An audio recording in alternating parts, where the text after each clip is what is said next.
Meus queridos amigos, companheiros de ideal espírita, boa noite. Que as bênçãos de Jesus continuem a envolver os nossos corações em muita paz, em muita harmonia.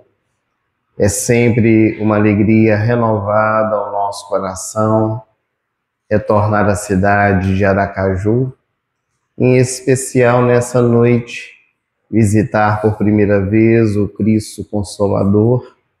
Espero que seja a primeira de várias outras oportunidades. Nestes dias de trabalho pelo Sergipe, nós fomos convidados a refletir sobre as curas realizadas por Jesus. E nessa noite, falar a respeito do paralítico de Cafarnaum. Para isso, nós gostaríamos de convidá-los para que pudéssemos fazer uma pequena viagem pelo tempo. Quando Jesus esteve na terra, Israel estava sob o domínio do Império Romano. E a Galileia era a região mais pobre que compunha aquele estado. Especialmente na região da Galileia, ao entorno do lago de Genezaré, também chamado Lago do Tiberíades, o Mar da Galileia, muitas cidades se ergueram, entre elas Dalmanuta, Magdala, Cafarnaum. Cafarnaum foi a cidade que Jesus escolheu, depois de suas longas viagens, descansar na casa do seu apóstolo mais velho, Simão Pedro. Narra as tradições bíblicas e mais tarde os desdobramentos dos benfeitores espirituais, que era o mês de maio, e Jesus encontrava-se no casebre de Simão Pedro. Pela manhã, do lado de fora da casa, já estava a pequenina multidão reunida. Eram os necessitados de toda sorte. Paralíticos que desejavam andar, leprosos que queriam ser limpos, surdos, mudos, haviam os necessitados de toda sorte. E Jesus a todos atendia, buscando trazer a cada indivíduo não aquilo que eles desejavam, mas o que necessitavam para a jornada. O Mestre transformava lágrimas em sorrisos, trazia aos desanimados o bom ânimo, trazia aos doentes a saúde. E foi atendendo um a um. O pescador Simão Pedro, recostado na porta do casebre, estava feliz. Jesus havia escolhido a sua residência para realizar maravilhas, para atender as dezenas e dezenas de pessoas que por ali passavam. Mas à medida que Jesus atendia, a multidão, ao invés de diminuir, crescia cada vez mais. O dia correu célere, e quando a tarde chegou, quase anoitecendo, Simão percebeu a face cansada de Jesus. Ele já havia atendido a muitas pessoas, e do lado de fora, muitos ainda aguardavam. Então, sem pestanejar, Simão Pedro saiu do lado de fora do casebre, no largo alpendre que circundeava a sua casa, e começou a gritar como se fosse um tresloucado. Hoje o meu mestre não atende a mais ninguém. Voltem amanhã e os atendimentos continuarão. E pouco a pouco a multidão foi se dispersando. Quando já não havia mais ninguém do lado de fora, Simão Pedro convidou Jesus para que pudessem andar às margens do mar. Agora a noite havia caído, a leve brisa a soprar as águas calmas e serenas do mar. Pés descalços, mestre e apóstolo andavam às margens do lago, enquanto as águas vinham lamber os seus pés. O silêncio se fazia entre os dois. Era o convite da natureza, a profunda meditação. À noite, a escuridão era aplacada pela lua e as estrelas, que podiam ser refletidas nas águas do mar. E os dois caminhavam, quando em determinado instante, a regular distância, Jesus divisou uma tamareira, uma árvore típica daquela região, cujas raízes saem para fora, como se fosse um banco que a natureza havia fabricado para que eles pudessem se assentar. Jesus assentou-se nas raízes da árvore e, como um bom discípulo, Simão Pedro assentou-se no chão e colocou a cabeça no colo de Jesus. Os dois ainda estavam em silêncio, quando, em determinado instante, o pescador ergueu a cabeça e, ao olhar a face de Jesus, percebeu que o mestre estava chorando. As lágrimas escorriam por sua face. E o apóstolo, sem pestanejar, levantou-se um tanto quanto assustado e perguntou: Tu choras, Senhor? Jesus nada respondeu. E ele prosseguiu: Tu deves estar chorando de alegria, porque hoje eu pude ver e contemplar com os meus olhos as curas que pudestes realizar. Eu pude ver, Senhor, a face daqueles que foram curados por suas mãos, que saíram felizes, alegres, agradecidos por tudo que receberam. Tu estás feliz, não está? Naquele momento, Jesus ergueu a cabeça e, com muita simplicidade, disse ao seu apóstolo: Compadecido estou, Simão, dos homens que ainda não entenderam a minha mensagem. Simão Pedro abaixou os olhos, pôs-se a meditar, porque se Jesus chorava porque a multidão não havia compreendido a sua mensagem, ele também não. Ele não podia compreender porque que as lágrimas de Jesus eram de compaixão e não de alegria. E assentou-se para poder meditar sobre aquelas palavras. Enquanto o mestre e apóstolo estavam às margens do mar da Galileia, um pouco distante dali, no centro da cidade de Cafarnaum, encontrava-se um homem acompanhado de seus amigos. Era uma mesa larga onde eles estavam assentados ao derredor. O vinho capitoso, uma música sensual, mulheres seminuas na oferta máxima do prazer. Era um bordel. Os homens ali assentados estavam visivelmente alcoolizados, quando um deles bradou: Natanael, nós só vamos acreditar no que lhe aconteceu se nós escutarmos a sua boca. E Natanael, levantando-se, ficando de pé diante daqueles homens, como um tresloucado, começou a contar: Todos vocês aqui nessa cidade me conhecem. Eu era chamado o paralítico de Cafarnaum. Meu nome é Natanael ben Elias. Desde que as minhas pernas enrijeceram e eu não mais pude andar, a minha vida perdeu sentido. Mas hoje pela manhã, amigos vieram até a minha casa e me falaram a respeito de Jesus de Nazaré, o homem que poderia me curar.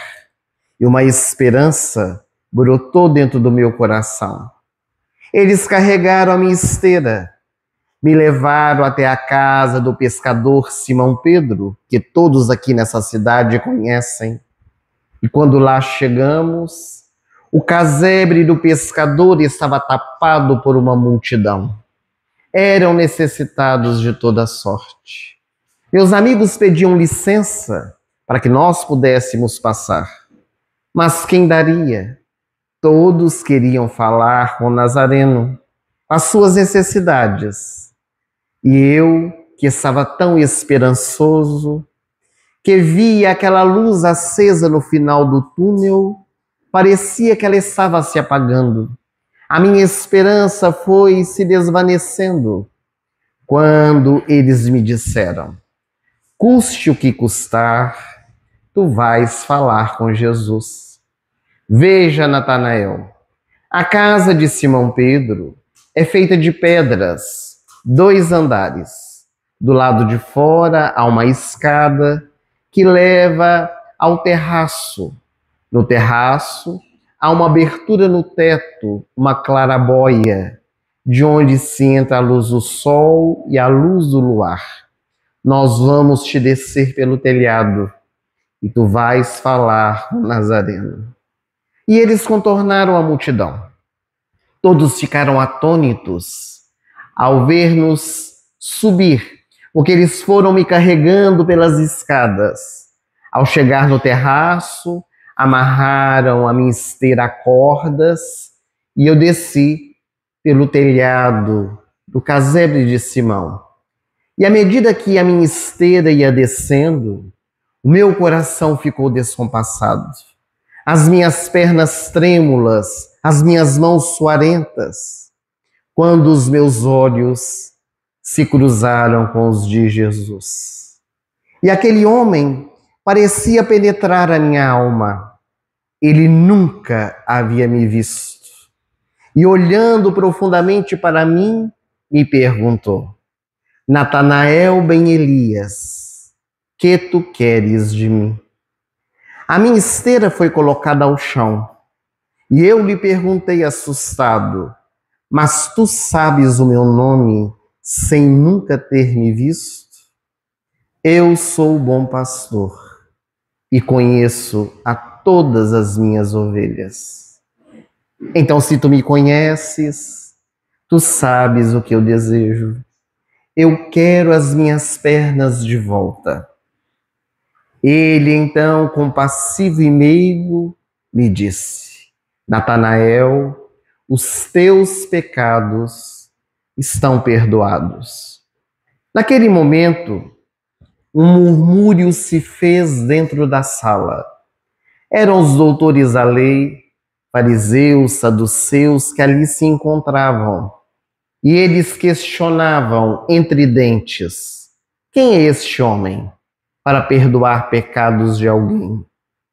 E Jesus, escutando, olhou para aqueles homens sepulcros branqueados por fora e cheios de podridão por dentro, e disse-lhes: que é mais fácil, dizer a esse homem que aqui está: os teus pecados estão perdoados, ou dizer a ele: levanta-te e anda? E como se uma catapulta fosse colocada nas minhas costas, eu me soergui do chão. As minhas pernas se esticaram e eu voltei a andar como uma criança que aprende a dar os primeiros passos. O meu desejo foi de ajoelhar-me aos pés de Jesus, mas eu não tive tempo para isso, porque ele me disse: agora toma o teu leito, coloca sobre as tuas costas e volta para a tua casa. Toma o teu leito, coloca sobre as tuas costas e volta para a tua casa. E aqui estou eu, meus amigos, bebemorando com vocês, porque a vida é muito curta. Ontem eu estava paralítico, hoje eu estou andando, e amanhã, o que será de mim? E cambaleando, quase caindo, Natanael ben Elias assentou-se e gargalhando disse: esta rodada de vinho é por minha conta. Enquanto o ex-paralítico encontrava-se no bordel, lá na praia, Jesus e o seu apóstolo. Simão Pedro, novamente, não suportou o silêncio. Levantou-se e perguntou: Mestre, se os homens não compreendem a sua mensagem, nem eu. Explica-me por que as suas lágrimas não são de felicidade. Porque a felicidade, Simão, não é deste mundo. Os homens buscam a felicidade fugaz, a felicidade passageira. Eu te digo que neste exato momento, Natanael ben Elias, o paralítico de Cafarnaum, encontra-se em um bordel. Eu curei a paralisia dele, que estava por fora, mas ele continua com a paralisia de dentro, a paralisia da alma, buscando para a sua vida problemáticas maiores do que aquela que ele possuía. E silenciando, Simão Pedro assustou-se com o que Jesus disse. Ele voltou a sentar-se ao chão, aos pés de Jesus, e chorando, foi orar com o Mestre em favor de toda a humanidade. A cura do paralítico de Cafarnaum, Natanael ben Elias, é uma das 27 curas realizadas pelo Mestre e que são descritas nas páginas do Novo Testamento. De Natanael ben Elias, todos nós temos um pouco. Porque todos nós, quando passamos por experiências, por enfermidades, doenças ou aflições, queremos nos ver livres dessas experiências. Mas bem poucos de nós queremos compreendê-las. Bem poucos de nós queremos fazer a viagem para dentro, para refletirmos o porquê e retirarmos da experiência o crescimento, o aprimoramento, o aprendizado espiritual. Mas nessa noite, ao sermos convidados a refletir sobre essa cura, há algumas questões muito interessantes para nós analisarmos. A primeira delas é que Natanael ben Elias, que encontrava-se na sua residência, foi procurado por amigos que lhe falaram a respeito de Jesus de Nazaré, que deram a ele a esperança, que o convidaram para que ele pudesse ir ao encontro do Nazareno, que poderia de alguma forma auxiliá-lo. O valor da amizade. Todos nós, em nossa jornada, possuímos amigos com os quais nós podemos contar. Seja um familiar querido, seja o amigo do coração, seja um benfeitor espiritual que por nós se interessa. Sempre há alguém que está disposto a nos estender a mão, de nos mostrar o caminho, de nos auxiliar nas nossas dificuldades, adversidades, porque a divindade sempre está pronta para auxiliar os filhos seus. Aliás, há um texto bíblico que diz que o pai nunca dá pedra ao filho que pede pão. Mas, por outro lado, na nossa jornada, nós também temos os pseudo-amigos, que são aqueles que querem nos levar ao sentido contrário. Porque Natanael, na mesma passagem evangélica, é auxiliado por amigos que o levam ao encontro de Jesus e logo após é arrastado por outros que o leva para um bordel, para bebemorar a experiência vivida. Na nossa vida, nós temos muitos pseudo-amigos, que são aqueles que estão junto conosco na nossa jornada, que se vinculam pela sintonia e pela afinidade, mas que nos arrastam pelos desvãos da estrada, que nos incentivam muitas vezes aos vícios, a chafurdarmos na lama em que nós nos encontramos, quando na verdade a verdadeira amizade seria aquela que nos auxiliaria a soerguer, a ficar de pé, a seguir adiante, a ser pessoas melhores. E Natanael, ao ser levado a Jesus, o mestre, ao vê-lo, já o conhecia profundamente. Chico Xavier, em certa ocasião, em uma entrevista dada à rede de televisão, nos informou que Jesus, como governador espiritual do nosso planeta, conhece a todos nós intimamente e pelo nome. Sabe aquilo que somos e aquilo que ainda vamos ser. Nessa passagem evangélica fica muito claro isso. Quando Jesus crava os seus olhos aos olhos de Natanael, ele sabia o nome, sabia a dificuldade, a tormenta e a aflição que trazia aquele enfermo e sabia também da sua real necessidade, qual seria a sua verdadeira cura, e traça o roteiro seguro para a sua iluminação.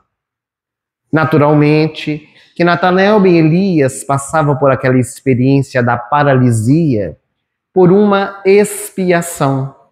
E nós vamos reconhecer isto porque Jesus diz: os teus pecados estão perdoados. O que são os nossos pecados, senão os nossos erros do passado ou do presente, as nossas escolhas infelizes? A doutrina espírita vai nos ensinar que nós somos semeadores da vida. Nós somos os construtores da nossa própria história. Hoje plantamos para amanhã colher, como hoje estamos colhendo os frutos do nosso passado. Sendo responsáveis pela nossa existência, devemos ter em mente que os frutos saudáveis ou os frutos doentes equivalem à qualidade das sementes que nós plantamos. E não podemos reclamar a colheita, porque fomos nós que semeamos. Daí Deus coloca em nossas mãos a responsabilidade daquilo que vamos construir para o nosso futuro. Em o livro Pensamento e Vida, o benfeitor espiritual Emmanuel, pela mediunidade de Chico Xavier, vai nos explicar no capítulo intitulado Saúde, que todas as vezes que nós nos afastamos da lei divina, nós nos comprometemos com ela e encharcamos o nosso perispírito com vibrações negativas. O que é o nosso perispírito? É o elo de ligação do espírito com o corpo físico. É por meio do perispírito que o espírito comanda o corpo. É por meio do perispírito que o espírito sente as sensações transmitidas pelo corpo. No nosso envoltório espiritual ficam registradas todas as nossas conquistas, positivas ou negativas. Quando nós desencarnamos ou morremos, levamos conosco todas essas vibrações. E quando vamos reencarnar, essas vibrações nos acompanham. Quando, por acaso, pela nossa escolha, já que somos dotados do livre-arbítrio, nós comprometemos um órgão físico, seja ele qual for, o aparelho fonador, auditivo, visual, as mãos, os pés, a região cardíaca, pulmonar, nas nossas escolhas infelizes. Ao comprometermos esse órgão, ele fica comprometido também do ponto de vista espiritual. E quando nós reencarnamos, ao moldar o novo corpo que vamos assumir, nós transferimos essas conquistas, fazendo com que muitas vezes surjam as debilidades no corpo formado. Daí, muitas pessoas nascerem com as doenças chamadas congênitas, aquelas que já trazemos conosco. Outras vão surgir no transcorrer da nossa existência, à medida que vamos fazendo também as nossas escolhas indevidas. No caso de Natanael ben Elias, pelo que depreendemos da passagem evangélica, nós percebemos que ele caminhava, ele era um homem saudável, e no transcorrer da sua vida, em determinado instante, ficou paralítico. As páginas do Evangelho não nos contam por quê, também a benfeitora espiritual não fala por que motivo ele foi para a cama. O fato é que precisava passar por aquela experiência, já que nenhum de nós somos convidados a vivenciar uma situação se não tivermos o compromisso para com ela. E ao findar essa experiência, quando nós já passamos por ela no período demarcado do mundo espiritual, nós alcançaremos a cura, ou alcançaremos a experiência que vai minorar aquela dor, aquele sofrimento. E no caso de Natanael ben Elias, havia chegado a hora, o momento no encontro com Jesus. Nem sempre na nossa jornada nós alcançamos a cura da maneira que desejamos. Muitas vezes nós ansiamos uma coisa, mas a necessidade é outra. Porque para muitos de nós, às vezes a enfermidade é uma bênção que nos impede de fazer coisas piores. Conhecemos algumas pessoas que têm cirrose por causa da bebida alcoólica e nos dizem, se não fosse essa doença, beberia até cair. Então, para essa pessoa, é uma bênção a cirrose, porque impede que ela caia, impede que ela resvale pelos erros. É preciso nós entendermos os desígnios de Deus na nossa vida, a misericórdia que sempre se apresenta em favor de todos nós.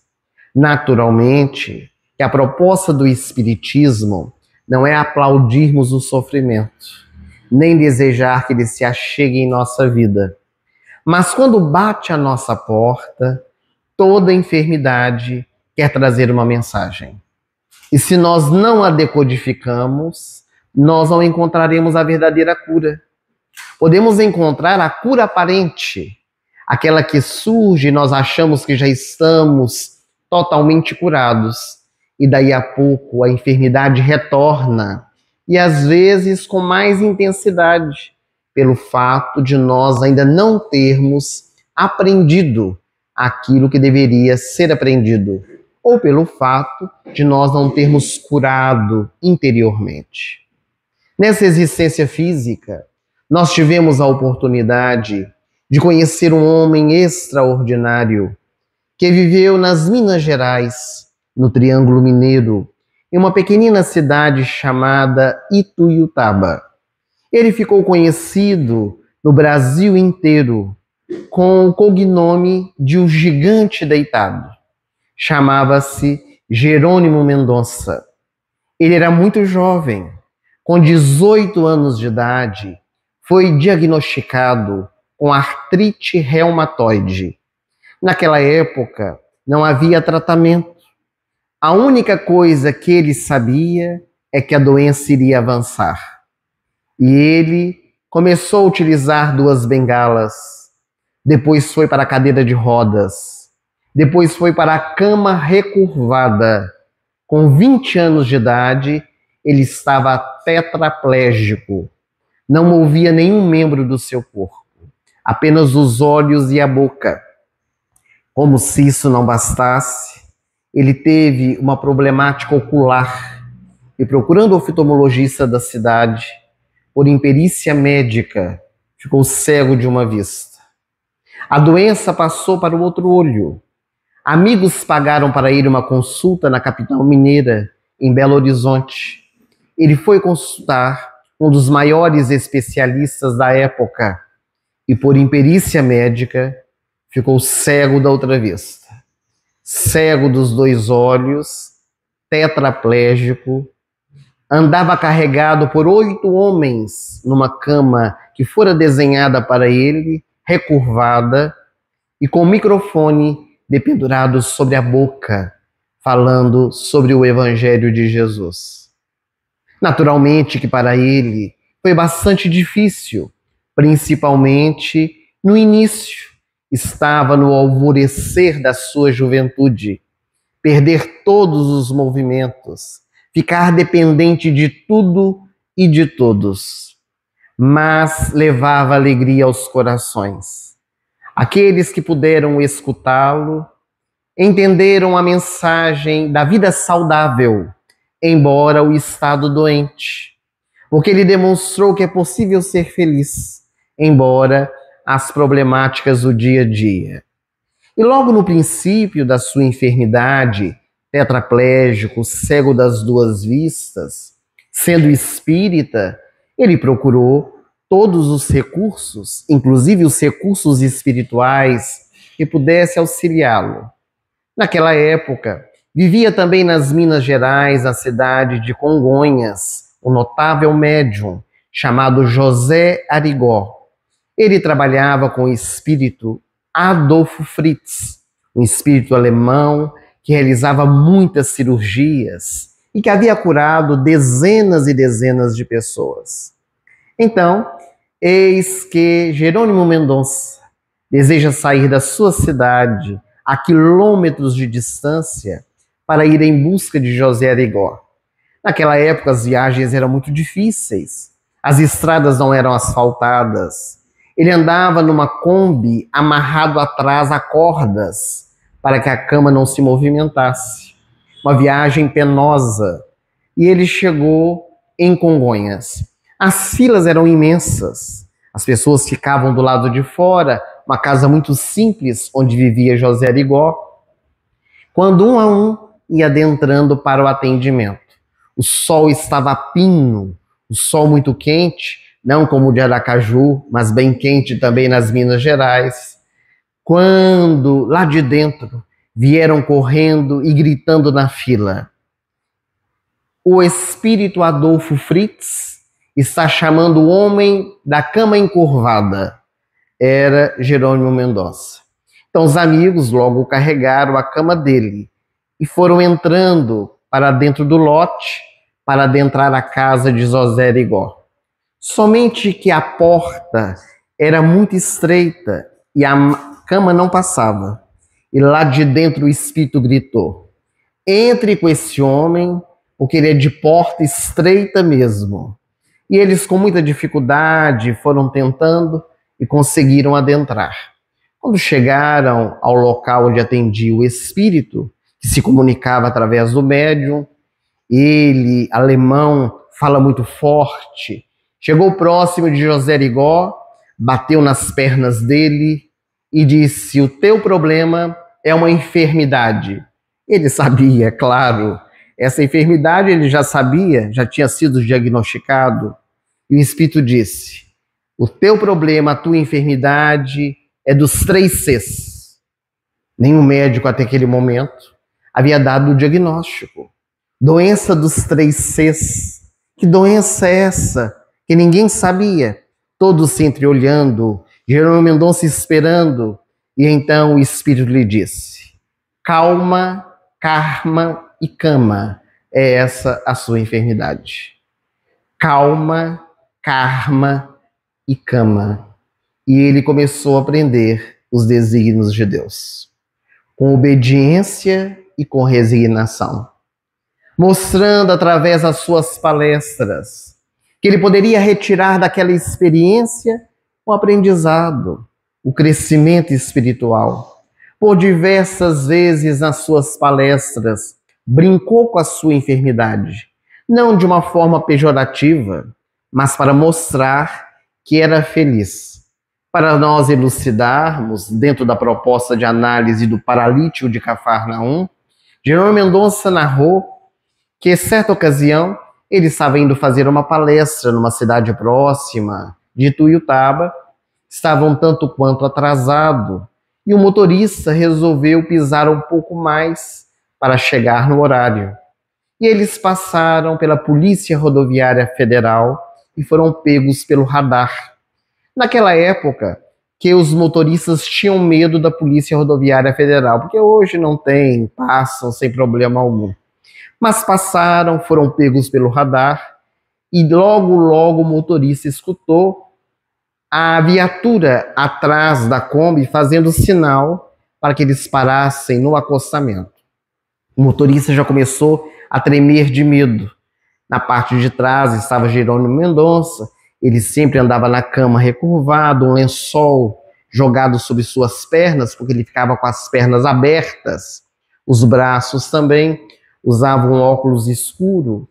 E eis então que o motorista parou e veio o guarda falar com ele. Por acaso o senhor é cego? Não, senhor, pois está aparecendo. Porque a placa de advertência está dizendo 60 quilômetros e você passa a mais de 100. Então o motorista, a primeira coisa que veio à cabeça, disse: o senhor me desculpa, seu guarda, mas eu estou levando essa pessoa aqui ao hospital. O guarda colocou a cabeça dentro da Kombi, olhou, tirou a cabeça correndo e disse: vá correndo agora mesmo, porque essa gestante vai dar à luz aí atrás. Com as pernas abertas, o guarda achou que era uma gestante em trabalho de parto. E o Jerônimo contava sorrindo, falando da alegria de viver. Então, muitas vezes, o nosso desejo é encontrar a cura de uma forma, mas ela vem de outra. Porque curar, todos nós um dia seremos curados, do ponto de vista espiritual. Hoje, Jerônimo Mendonça, no mundo espiritual, é um grande trabalhador do nosso movimento espírita, totalmente curado, venceu as suas dificuldades interiores, deu-nos o exemplo de enfrentamento.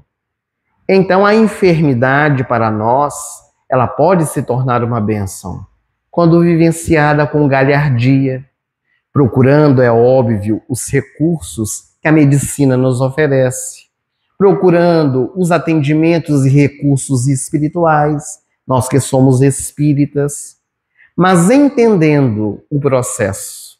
Porque às vezes nós procuramos, mas já queremos receber a cura. Queremos que realmente aconteça aquilo que nós idealizamos. E quando não acontece, a frustração, a revolta contra Deus, fazendo com que a dor fique mais doída.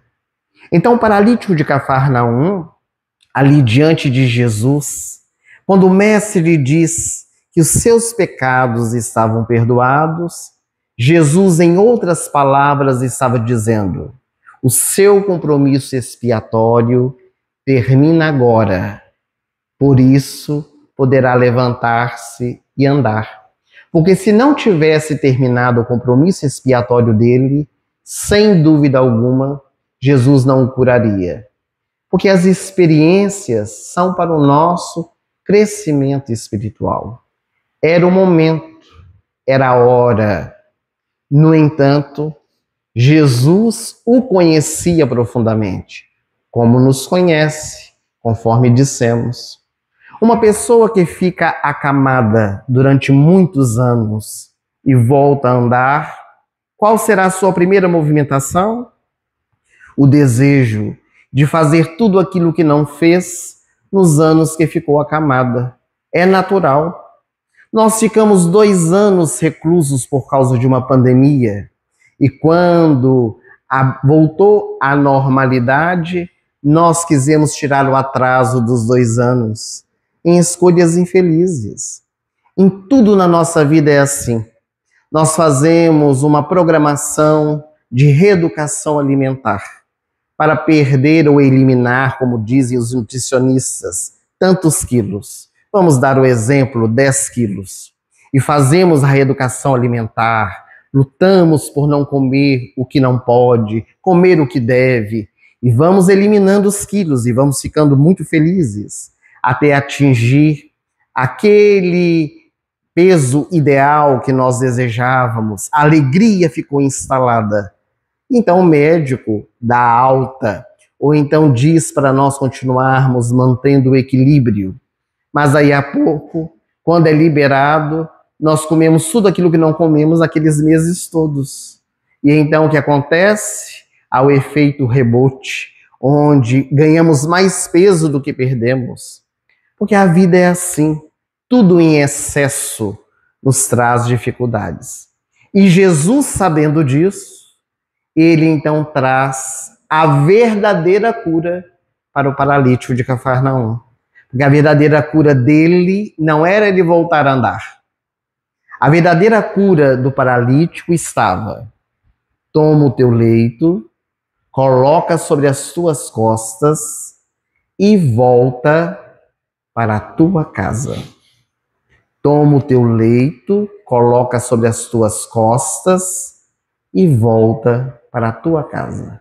Esta é a cura real. Logicamente que Jesus não estava se referindo unicamente à residência dele. Volta para onde você mora. Não. Jesus estava falando para ele voltar-se para dentro, a sua intimidade. Meditar sobre aqueles anos de paralisia. Quais foram os aprendizados, o crescimento espiritual, o que ele poderia tirar de bom agora que voltar a andar, valorizar as suas pernas. É isso que Jesus queria. O mestre não esperava agradecimentos. O mestre não queria que ele voltasse para casa para ficar louvando ao Senhor pelo fato de ter voltado a andar. Jesus desejava que ele pudesse meditar, refletir sobre aquela experiência que ele havia tido. No entanto, fazendo ouvidos moucos, o paralítico, agora curado, vai procurar um bordel para comemorar com os amigos, buscando para a sua vida experiências mais difíceis, diz Jesus, do que a paralisia, buscando para a sua contabilidade espiritual situações muito mais complicadas. Não é por outro motivo que Allan Kardec, o nosso codificador, em O Livro dos Espíritos, quando questionou as entidades venerandas qual era o caminho que Deus havia oferecido para nós encontrarmos a verdadeira felicidade, os imortais responderam, na questão 919, um sábio da antiguidade já vô-lo disse: conhece-te a ti mesmo. O autodescobrimento, a viagem para dentro. Nós somos ótimos para conhecer a vida dos outros. É muito comum, aqui temos vários casais presentes. Eu conheço a minha esposa como a palma da minha mão. E o meu marido? Ele abre a porta de casa quando chega do trabalho, já sei os sentimentos que ele traz dentro do coração. E os meus filhos? Não precisam dizer nada, já sei o que estão pensando. E qual é a vantagem de se conhecer os outros, se nós não conhecemos a nós mesmos? Fazer a viagem para dentro é como nos ensina Santo Agostinho. Todas as noites, antes de deitar, assente-se, medite sobre o dia. Não deitar-se, assente-se, porque se deita, no segundo já está adormecido. Tem gente que dorme no meio do Pai Nosso, no meio da Ave Maria, deixando a oração para depois. É assentar-se para poder meditar. Fazer a viagem, analisar as coisas positivas, as negativas, As positivas reafirmamos dentro de nós. O que foi de ruim, negativo, no dia seguinte procuramos transformar cada dia de uma vez, degrau a degrau, até ascendermos e alcançarmos a evolução necessária ao nosso espírito. Então a cura do paralítico de Cafarnaum é um convite para que todos nós possamos nos levantar e andar. E ao andar, voltar para dentro de nós mesmos, para meditar os dias de paralisia, os dias ociosos, os dias que permanecemos sem fazer nada, na comodidade do nosso lar, na preguiça, para poder servir, trabalhar, arregaçar as mangas na seara do Senhor, nesses dias tão difíceis pelos quais passa a terra, onde nós somos convidados, a cada um de nós, trabalhadores da última hora, para fazermos a diferença, onde somos chamados. Que nós possamos refletir sobre isso, levando no nosso coração a proposta do Evangelho de hoje, para podermos encontrar a nossa cura real. Nós queríamos agradecer a presença, o carinho de todos vocês, a acolhida nessa casa, esperando, conforme dissemos, que tenhamos outras oportunidades de encontro. Durante toda essa semana, nós vamos estar aqui na região, especialmente aqui na cidade de Aracaju, e esperamos reencontrar alguns de vocês nestes dias de trabalho. Mas antes de voltarmos à palavra, nossa companheira que nos dirige nessa noite, carinhosamente, a direção da casa nos permitiu que nós pudéssemos falar um pouquinho acerca do nosso trabalho. Nós, há 31 anos, temos realizado o trabalho de divulgação do Evangelho de Jesus, à luz da doutrina espírita, onde somos chamados. Na atualidade, nós residimos na cidade de Belo Horizonte, frequentamos o grupo da Fraternidade Espírita Irmã Sheila, uma instituição que tem realizado um trabalho assistencial em nossa cidade, e também somos participantes de uma ONG chamada Fraternidade Sem Fronteiras. É uma ONG que realiza uma atividade humanitária, tanto no Brasil quanto na África. Este ano completa 15 anos de existência. A ONG começou há 15 anos atrás, com 75 crianças em Moçambique. E hoje nós atendemos a 35 mil pessoas em 5 países da África, em vários estados do nosso país. E tudo isso só é possível com o apoio de muitos corações, de muitas pessoas que entenderam que a caridade não tem fronteiras, que onde houver a necessidade, conforme o chamado do nosso coração, devemos unir esforços para poder fazer a diferença. Há várias maneiras de ajudar a ONG, uma delas é apadrinhando. Com R$50 mensais nós podemos fazer a diferença na vida de uma criança. Trouxemos a divulgação, montamos um pequeno estande à saída. Aqueles que desejarem levar, ler, conhecer um pouco mais, acessar o site e contribuir, nós agradecemos, porque todo auxílio ele faz a diferença.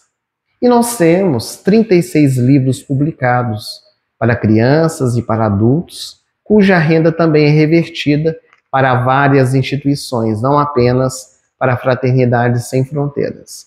Alguns deles também estão expostos à saída, mas 2 deles em especial falam a respeito da temática da noite de hoje, porque um livro se chama A Cura Real. É um livro que trata das 27 curas de Jesus. Um dos capítulos é o paralítico de Cafarnaum, onde a espiritualidade faz uma análise dessa cura, naturalmente uma abordagem mais sintética do que da palestra, porque cada capítulo é uma cura diferente. E a proposta da espiritualidade é que nós pudéssemos desdobrar estes capítulos em novos livros. Então, cada capítulo vai tornar um livro, no estilo miudinho de estudo. O primeiro livro foi o Levantar e Servir, a cura da sogra de Pedro. Do paralítico ainda não temos, mas está no livro A Cura Real. E neste trabalho em torno das curas, uma grande amiga cantora espírita do interior de São Paulo, chamada Aline Charrade, gravou um pendrive com 50 canções em torno do Evangelho de Jesus e das curas. Então, aqueles que tiverem interesse, podem procurar ali na saída. A nossa gratidão, mais uma vez, pela atenção, e uma boa noite, um excelente final de semana, e até breve, se Deus quiser.